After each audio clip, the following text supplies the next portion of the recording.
Hello and welcome back to part 2 of using Microsoft Excel Solver. In this tutorial we're going to actually use Solver to tell me what to do. We're going to use Solver to tell me how do I make the most money. In other words, what product mix should I have? How many pairs of athletic shoes should I produce? And how many pairs of dress shoes should I produce that will maximize my objective function, which is my profit? Before we get started, I noticed in viewing my own little video in part 1 that I made a mistake on cell C8. You might have caught that if you watched it. I should have typed D2 here when computing the formula that tells me how many materials I'm going to use. At 0.3 times D2 is, recall, 0.3 yards times the number of dress shoes I produce. So if you followed along in part 1, you'll want to change that to D2 in this tutorial. So again, that's in cell 8. Okay, I've got that fixed now. At this point, Microsoft Excel is all ready to go. Rather, Microsoft Excel Solver is all ready to go.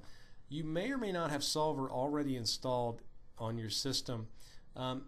You'll want to go to the Data tab, and when you click on the Data tab, if you have Solver installed, it'll be way over here on the far right.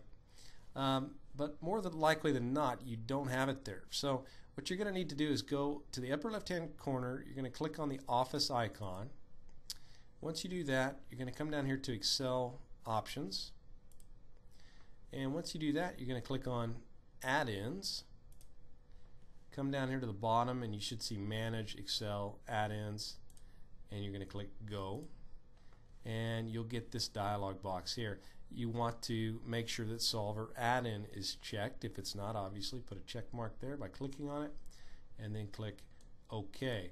Once you go through those steps, you'll then find Solver over here on the far right within the Data tab. Okay, so assuming you have Solver, here's what you would do next. We're going to click on Solver. Solver, the window that opens is how we communicate to Excel. If I could just talk to Excel, I would tell it. I would say, I want you to put some numbers in these yellow cells so that this cell right here, D4, is as big as possible, but I've got some rules for you, Excel. This number has to be less than this.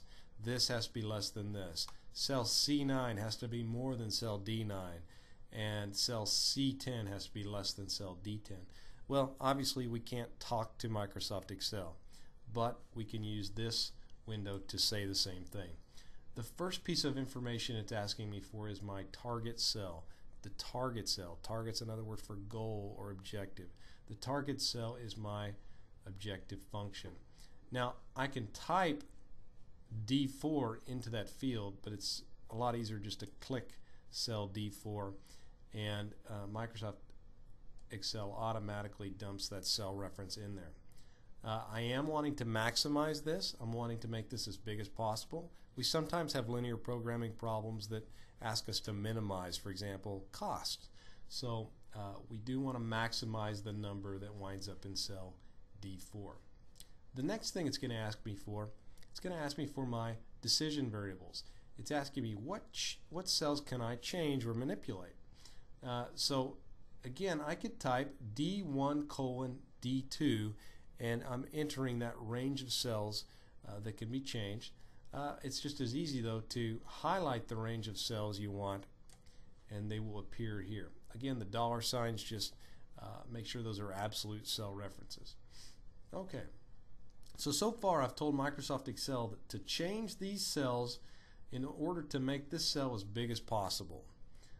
If I stopped there, my answers would be in infinity. Because nothing's constraining my decision variables.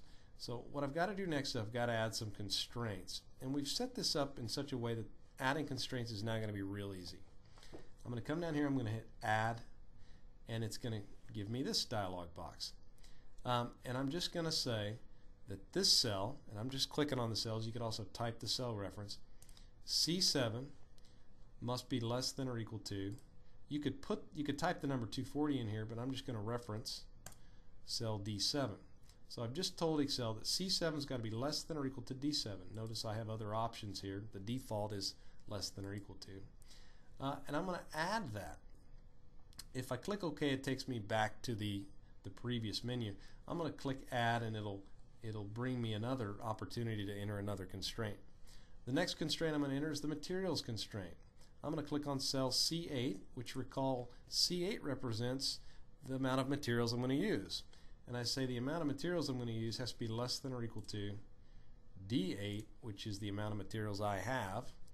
And I'm going to add that constraint. It is in fact less than or equal to. My third constraint, cell C9, must be, recall, more than or greater than or equal to. So I'll scroll down here and find greater than or equal to. And it needs to be greater than or equal to cell D9. I'll click Add again. And my last constraint says that I can't sell more than 200 of those shoes. So C10 has to be less than or equal to D10. Again, if I didn't want to type D10 here, I could put the number 200. What you cannot enter in these fields are formula.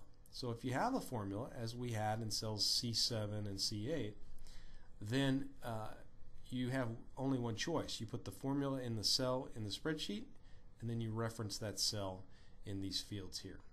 Okay, this is my last constraint, so rather than click Add, I'm going to click OK, and it'll take me back to the menu, the previous menu rather. And here's my constraints. I have my 4 constraints entered right here. Okay, so now I've told it everything. I've said here's your decision variables, here's your objective function. By the way, I want you to maximize that objective function, and here's the rules you have to follow. Okay, here are the conditions within which you must find the optimal solution.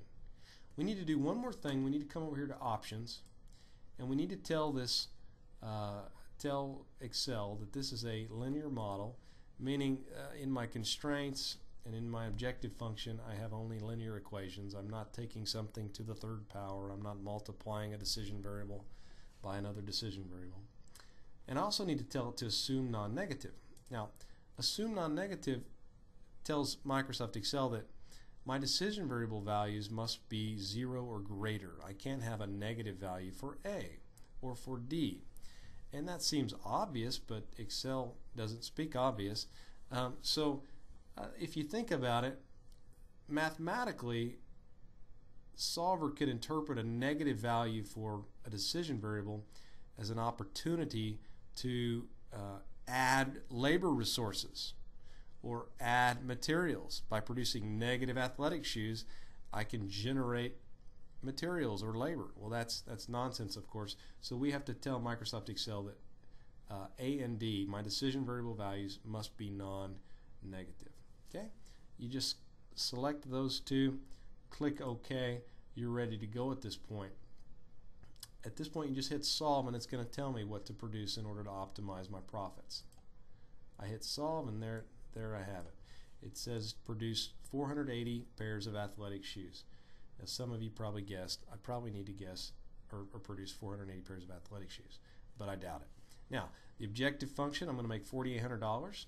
It's going to use all of my labor, almost all of my materials. It's going to more than satisfy that constraint that said I had to produce at least 75.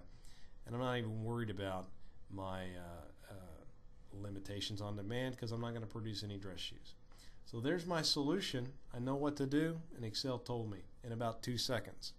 Okay, we'll click OK, and we're all set. You'll recognize also, if I want to make more money, I'm going to have to hire some more people because that's the binding constraint. That constraint there is keeping me from making more money. However, soon I'll also need to order some more materials. So you can infer some pretty useful information from these results down here also. Okay? Well, there's a quick tutorial on linear programming and also on using Microsoft Excel. As always, give me a call or email if you have any questions.